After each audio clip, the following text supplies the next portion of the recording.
안녕하세요. IMTV의 화이트래빗입니다. 오늘 영상에서는 우울감에서 빠져나오는 방법과 그 단계에 관해서 이야기를 해보려고 합니다. 살다 보면 우울감에 빠지거나 무기력해지는 경우가 있습니다. 정도의 차이는 있겠지만 대부분의 사람들이 이러한 감정을 경험하게 됩니다. 우울감이나 무력감에 빠지는 데는 여러 가지 요인이 있을 수 있습니다. 가족이나 친한 친구의 죽음, 또는 오랜 인연과의 헤어짐이 될 수도 있고, 직장에서의 업무 스트레스나 인간관계에서의 어려움 등이 그 원인이 될 수 있습니다. 가족 간의 갈등이 될 수도 있고, 미래에 대한 지나친 걱정 등이 그 원인이 될 수도 있습니다. 나의 인생이 가치 없다고 느껴질 때도 이러한 감정에 빠질 수가 있습니다. 오늘은 이런 상황에 놓이게 되었을 때 조금 더 현실적으로 대처하고 거기에서 잘 빠져나올 수 있는 방법에 대해서 이야기를 해보려고 합니다. 먼저 말씀드리고 싶은 것은 이러한 증상이 심해지고 오래 지속된다면 의학적 도움을 받으시는 것도 괜찮은 방법이라는 것입니다. 우리가 몸은 조금만 아파도 병원에 가서 약 먹고 주사 맞는 것이 이상하지 않은데 정신과 전문의를 만나는 것은 도외시하는 경향이 있어요. 이것은 모순입니다. 몸이 아프면 몸을 치료하는 병원을 가듯이 마음이 아프면 마음을 치료하는 병원을 찾는 것도 당연한 것입니다. 그런데 이러한 증상이 병적인 것까지는 아니고 가끔씩 찾아오는 것이라면 스스로 노력해서 잘 대처할 수도 있습니다. 감기 정도는 잘 쉬고 몸 관리를 잘 하면 스스로 회복할 수 있는 것과 같은 거예요. 우울감이나 무력감 또는 의욕상실 등으로 마음의 상태가 좋지 않다고 느끼면 먼저 침묵하고 발걸음을 잠시 멈추는 것이 좋습니다. 우선 내가 그러한 상태라는 것을 알아차려야 하겠죠. 부정적인 생각이 계속 들고 두려운 감정이 나의 마음을 지배하고 하루 종일 마음이 무거운 상태라면 내가 지금 우울하구나 하고 알아차리는 것입니다. 내가 우울하고 부정적일 때 나는 현존하고 있지 않습니다. 다른 말로 하면 참나와의 소통이 끊겼거나 원활하지 않다는 이야기입니다. 이러한 상태에서는 이 감정에서 빨리 벗어나려고 무언가를 억지로 시도하고 나를 더 채찍질해서 몰고 가려고 하면 상황을 더 악화시킬 수가 있어요. 무기력하다는 것은 의지가 없다는 건데 억지로 무언가를 하려고 하면 부작용을 가져올 수가 있습니다. 오히려 더 번아웃이 될 수가 있어요. 이러한 상태에서는 조용히 침묵하고 발걸음을 멈추는 것입니다. 이럴 때는 중요한 결정을 한다거나 중요한 일을 처리하지 않는 것이 좋습니다. 그리고 되도록이면 말을 아끼는 것이 좋습니다. 그래야 나중에 후회하는 일이 적어져요. 불안이나 두려움 상태에서는 좋은 결정을 내릴 수가 없습니다. 중요한 결정을 해야 한다면 잠시 미루어 두세요. 행동도 잠시 미루세요. 발걸음을 잠시 멈추는 것입니다. 그리고 내 인생은 엉망이다. 나는 쓸모없어. 라는 말을 나 자신에게 하고 싶은 충동이 일어난다면 침묵하세요. 생각이 그렇게 말할지라도 그것을 나의 입으로 시인하지 마세요. 그리고 나의 문제를 전문가나 정말 믿을 만한 상담 상대가 아닌 다음에는 이야기하지 않는 것이 좋습니다. 이 상태에서는 상대방의 충고가 잘 들어오지 않기 때문이에요.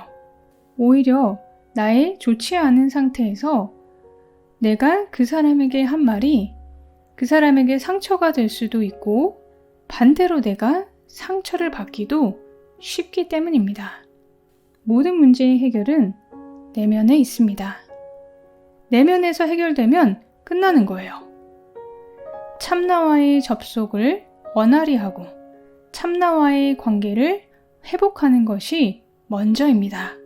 마음이 괴로울 때는 골방에 들어가세요. 그리고 아픈 몸을 돌보듯이 나의 마음을 돌보는 것입니다. 참나와의 소통은 기도를 통해서 해도 좋습니다. 대화하듯이 하는 거예요. 이때는 나의 속마음의 이야기를 다 해도 좋습니다. 그리고 마지막에는 삶을 신뢰하고 내맡긴다는 고백을 해야 합니다. 그래야 마음의 짐을 내려놓을 수가 있습니다. 나의 마음이 어지럽다면 명상을 통해서 정화를 해주면 좋습니다. 나의 복잡하고 무거운 마음, 상처받은 마음을 정화해 주는 거예요. 눈을 감고 마음을 어루만지듯이 미안합니다. 용서하세요. 감사합니다. 사랑합니다. 정화합니다. 신뢰합니다. 라고 이야기해 주세요. 나의 에너지를 정화하는 거예요.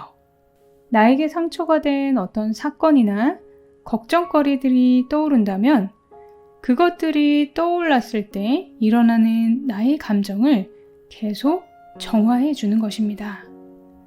그리고 삶에게 내려놓고 내맡기는 거예요.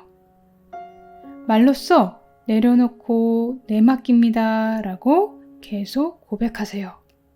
참나의 와이파이에 접속을 원활히 한 후에 다시 발걸음을 옮기고 입을 떼시면 됩니다.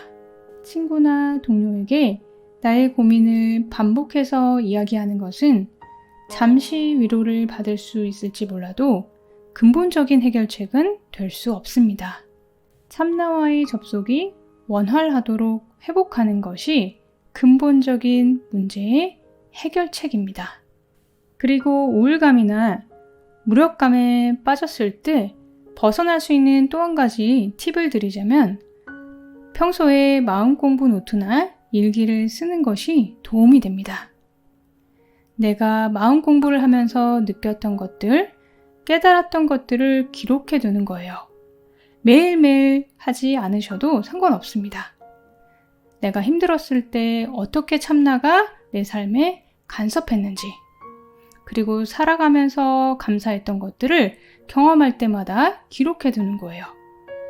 그것이 내가 힘들 때 큰 도움이 됩니다. 다른 사람이 쓴 책을 읽는 것도 도움이 되지만 내가 직접 경험했던 것들을 적어두면 그 깊이가 다릅니다. 우리는 살면서 감사한 일들을 많이 겪지만 자꾸 잊어버리고 다시 원망하게 됩니다. 그럴 때 마음 공부 노트를 적어두고 다시 찾아보면 아, 맞다. 내가 이때 참 힘들었는데 이런 감사한 일이 있었구나.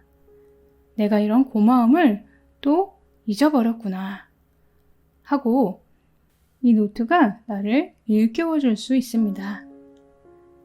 길게 쓸 필요도 없습니다. 노트가 아니라 컴퓨터나 휴대폰 메모장 기능을 사용해도 좋습니다. 감사한 일이 있을 때 또는 깨달음이 주어졌을 때 나의 감정과 느낌을 적어두는 거예요. 그리고 날짜를 적어두는 것이 도움이 됩니다. 나중에 날짜를 보면 그때 기억이 더 생생하게 나기 때문이에요. 오늘은 우울감에서 벗어나는 방법과 그 단계에 대해서 말씀드렸습니다. 우울감이나 무력감이 찾아오는 것은 자연스러운 일입니다. 내가 뭐가 부족하거나 모자라서가 아닙니다. 정도의 차이만 있을 뿐 누구에게나 찾아오는 거예요. 그것이 나에게 찾아왔을 때 당황하거나 낙심하지 말고 지혜롭게 잘 대처하기만 하면 됩니다. 골방과 노트가 여러분을 도와줄 것입니다.